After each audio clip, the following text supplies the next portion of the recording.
If you want to continue to follow our adventure, click subscribe. So you don't miss anything, click the bell notification. So today I thought I would show you the good, the bad, the ugly. I know I'm the only YouTuber that shows you the good and bad and ugly, so I thought I'd show you the good, the bad, and the ugly.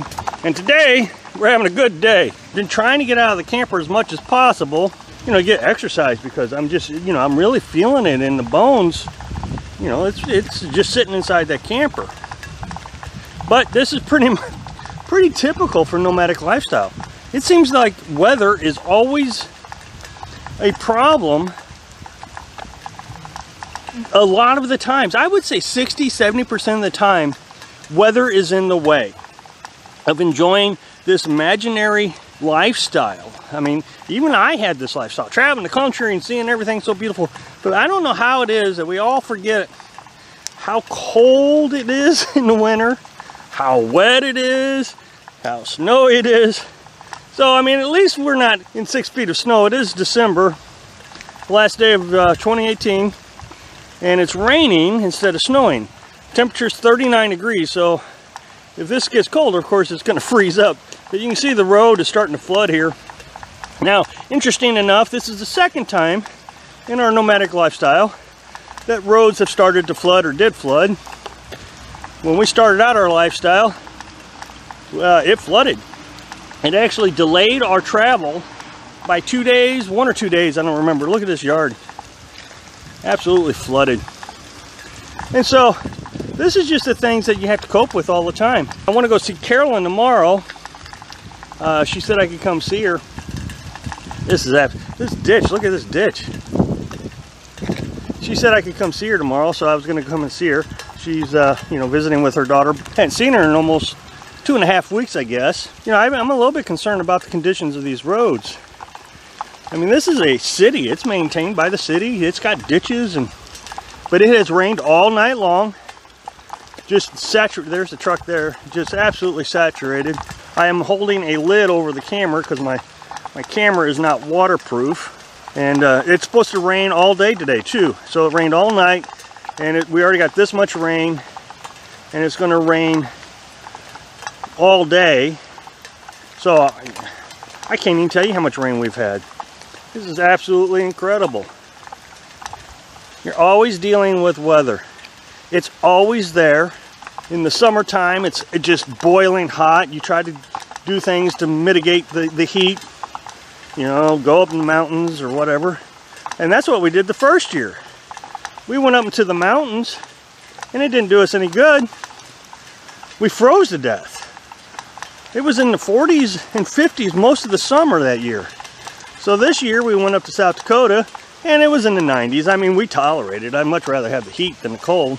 So when we got to South Dakota, it was springtime, and first week we were there, they said it was going to rain, and it ended up raining for several days straight. And I've said this several times. We got stuck. We didn't get stuck. Everybody was getting stuck. They were coming up and down the road, and they get stuck, and the tow truck had to come get them out. Well, we just decided to stay put because we didn't want to get the truck stuck in the mud. But that being said, we weren't able to move. So weather is always an inconvenience as a nomad, and one that I don't think other channels really talk about. I said we were in the mountains our first summer. We were in the pop-up, so we went up to the Smoky Mountains, and like I said, most of the summer it was in the 50s. And it rained, I bet, every day that we were there. And so this is pretty typical weather from my experience, just dealing with rain. And then we came to Missouri this year, and I've talked about this a lot. It snowed in November, which is probably the earliest I've ever seen it snow in November. Crazy amount of snow. Well, it didn't just snow one time. It snowed a bunch. I bet it snowed 4 or 5 times in November, which is just so odd. When you're planning your adventure and you're thinking about how wonderful it's going to be and how you're going to go see the world and everything's going to be perfect all the time, like I said, 60 to 70% of the time, this is what you're going to get. rain, delayed travel schedules. You know, like I said, I want to go see Carolyn tomorrow. I'm going to have to check the road conditions to make sure that not anything's flooded when I go down there. I mean, she lives out on the back road, so that could really hamper things. Now imagine again, you know, you're on a muddy road or a dirt road. Happens all the time. This is not unique. So that means that, as usual, I will be back in the camper hanging out for the day. This is important to understand. If you're going to come out and live this lifestyle, it's very important that you know that you can stay inside small spaces. I mean, look, you know, that's the extent of my camper. If you can stay in small spaces for long periods of time, there's just nothing else to do. When you live in your stick and brick, you have the same issues. It snows, it rains, it's cold, it's hot, and where do you go? You go inside. Same thing here.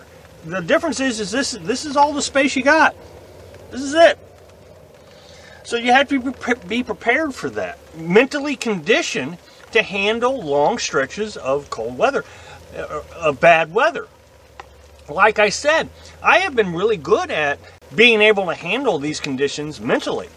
The problem is I'm so good at being able to mentally deal with being in here that's comfortable, I'm happy, that I've gotten myself out of shape and my bones ache, my knees hurt. So I'm trying to get out and walk more.